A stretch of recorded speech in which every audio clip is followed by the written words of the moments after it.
एक यहाँ लड़का बैठा होगा, कोई बेटा यहाँ पर बैठा है जिसको एक बीमारी हो गई थी, जिसके कारण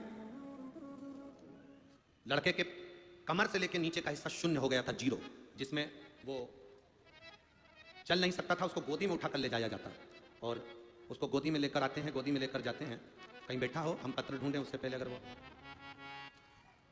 श्रीमती रंगीना गोस्वामी, प्रदीप गोस्वामी, गेवरा बस्ती, कुसमुंडा, जिला कोरबा, कहीं बैठे हैं?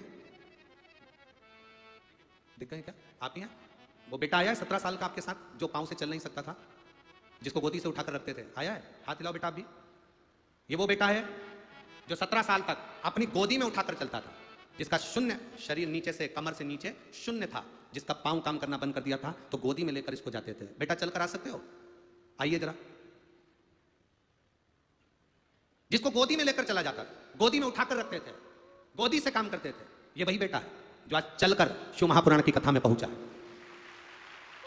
जिसका शरीर शून्य हो गया था, कमर से नीचे का भाग, पांव सब शून्य है, जीरो। डॉक्टर भी टेंशन में थे, ये बीमारी बड़ी विचित्र है, ये रोग बड़ा विचित्र। शंभु शिव तत्व।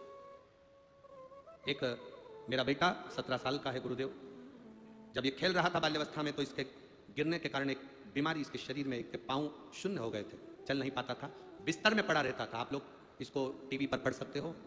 बिस्तर में पड़ा रहता था, गोदी में उठाकर लाना ले जाना पड़ता था।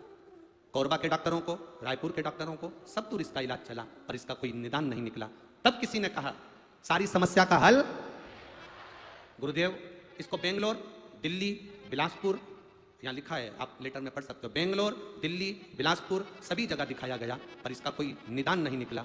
तब किसी ने कहा शंकर जी पे जल चढ़ाओ, एक बेलपत्री इसको रोज खिलाओ, बाबा की कथा कहीं हो और कहीं ऐसा योग लग जाए, कुबेरेश्वर धाम की कथा, शिव महापुराण की कथा कहीं मिल जाए, तो इस बच्चे को टीवी पर सुनाओ। बच्चे को टीवी पर सुनाया, सीहोर गए, वहां से रुद्राक्ष लाए, उसका पानी तांबे के कलश में उस रुद्राक्ष को गलाकर पानी शिव जी को चढ़ाकर इसको दिया। आज मेरा बेटा चलने लगा, इसलिए मैं बाबा के धाम में यहाँ कथा में लेकर आया। शिव तत्व है यो घड़ी। बेंगलोर, दिल्ली, बिलासपुर, रायपुर, सारे हॉस्पिटल में इस बेटे को दिखा चुके थे, पर इसका कोई निदान नहीं था, क्योंकि शरीर नीचे से पूरा शून्य हो चुका था, शरीर काम नहीं करता था, इसको लेकर गोदी में चलना पड़ता था।